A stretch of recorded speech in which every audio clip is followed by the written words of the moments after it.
Hello and welcome to the Grand Line Review, your source for everything One Piece, and today we have a review of chapter 991, Let Us Die. And alright, today the countdown has officially begun because including this chapter, we are now officially 10 away from hitting that amazing 1000 mark, which is ridiculous, and not something I ever would have thought possible when I started reading this series, back when it was in the late 300s. And with that in mind, I think it's only appropriate that the action on Wano is definitely stepping up, and who knows, an awful lot can happen in 10 chapters, just as a rather surprising amount happened here today. But 991 is the kind of chapter that risks feeling a bit slow and, dare I say, even a little pointless on a surface level, because really not a whole lot happens to progress the story. However, in exchange for that, this chapter gives us a whole host of superb character interactions, and really reminds me of one of the core reasons why I love One Piece so much. Because even in a chapter where people are just primarily talking and a bit of action, it's still ridiculously captivating. About as captivating as the idea of you subscribing to the Grand Line Review, which will go on to deliver regular One Piece content uploaded straight into your YouTube feed. Our current goal is for the Grand Fleet to reach 300,000 members by the end of the year, and with your help, I definitely think we can get there. But the obvious place to start would be with Drake and the Straw Hats. And in many ways, this was such a classic interaction at this point, you know, former antagonists suggest an alliance and everyone except Luffy objects to it. The whole scenario very much took me back to the Alabasta days when the crew discovered Robin as a stowaway aboard the Going Merry. However, there are some things about this Drake business that do quite surprise me. Firstly, being that Jinbei joined the Zoro Frankie bandwagon of being against the idea of trusting Drake. And I think I find that weird because he was the one who really spearheaded the whole alliance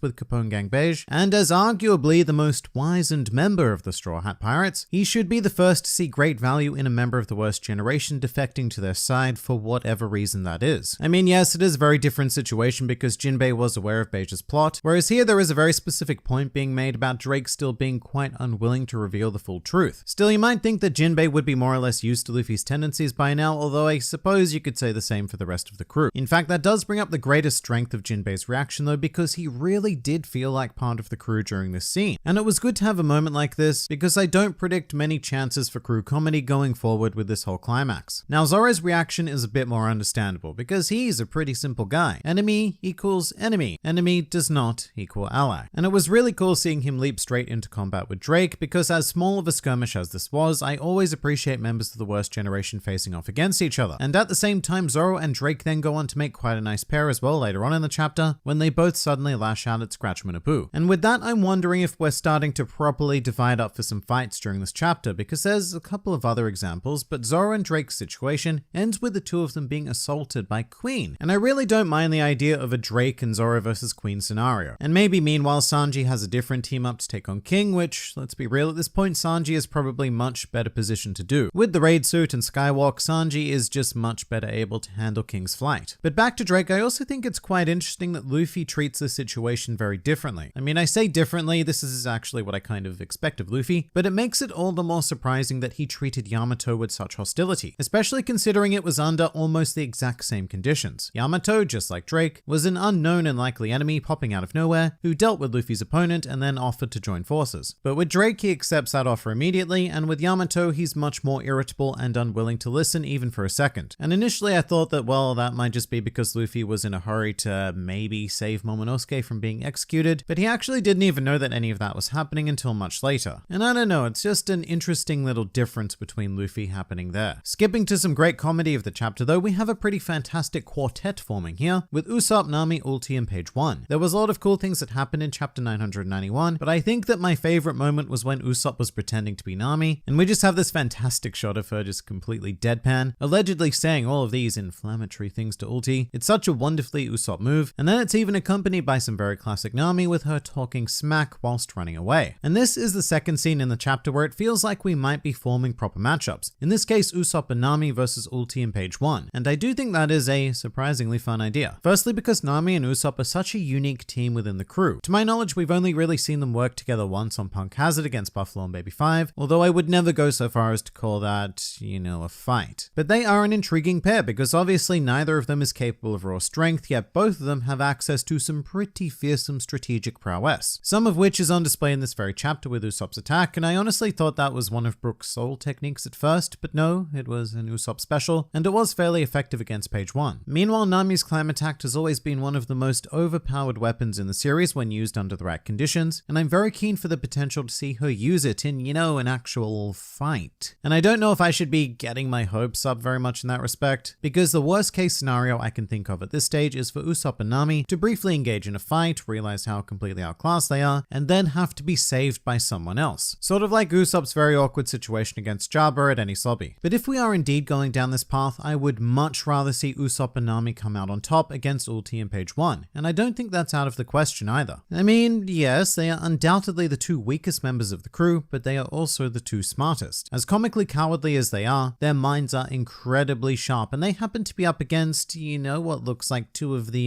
least intelligent members of the Tobiropo. So this could turn into a very typical brains versus brawn matchup. And the more I think about it, the more keen I become, and it should be a pretty hilarious fight as well, in theory, should it go ahead. And something else that may or may not be worth flagging is that, of course, Sanji noticed Ulti. And Sanji is a bit of a weird figure in this chapter in general, actually, because when thinking back on all of the big moments of 991, I actually forgot he was in the chapter at all. But he does have a lot of these sprinkled in moments. Small panels here and there of him popping into the conversation, like when he comments on Ulti, or even better when he placed his trust in Usopp after he and Nami ran off. And that's a pretty big thing actually, and another one of those nice nods to how much belief the rest of the crew has in Usopp. Certainly more belief than he has in himself. But speaking of Sanji, he also features in another scene I quite liked, which was Luffy engaging in Future Sight to see Scratchman Apoo's attack incoming. And then Luffy warns Sanji to cover his ears, and yeah, it was a very minor bit of the chapter, but I do love seeing Luffy's progress in action. Every time he whips out Future Sight, it just continues to add value to that extraordinarily long fight against Katakuri on Whole Cake Island, and it just makes everything worth it. But alright, Scratchman Apoo, he's back in focus, and it's getting a little harder to see a situation where he does eventually betray Kaido. He just seems like such a profound jerk. But I do need to remind myself that Capone was also portrayed as a villain before he eventually joined forces with Luffy, so who knows if that matters. Although in the end I do think it would be good to have at least one Worst Generation member standing up as a true antagonist, because quite frankly I do see Hawkins defecting the very moment his cards tell him to do so, but Apoo is a different story. I think the only way he turns against the Beast Pirates is by seeing them all practically defeated, and even then I don't know how big of an opportunity that is to actually join the other Worst Generation members. I mean, they all hate him. Kid hates him, Drake hates him, I'm sure that Hawkins hates him, Killer probably hates him, Zoro hates everyone, Law hates everyone, and Luffy, well, I don't know, maybe Luffy, but it's still not looking too great. So I am very much tossing up the idea of whether or not we'll see the end of a Worst Generation member here on Wano, specifically Scratchman Apoo, and the more romantically adventurous aspect of me wants to believe that once the Yonko saga has concluded, that we will shift to exclusively focusing on the Worst Generation members, and only then and there can they start to be properly taken out. So we shall see, but the part about Apoo that I think was the weakest in 991 was anything to do with the numbers. I still don't care about them, and in this chapter in particular, I felt like every panel of them was a bit of a disappointing waste of space. Oh, and I'm also really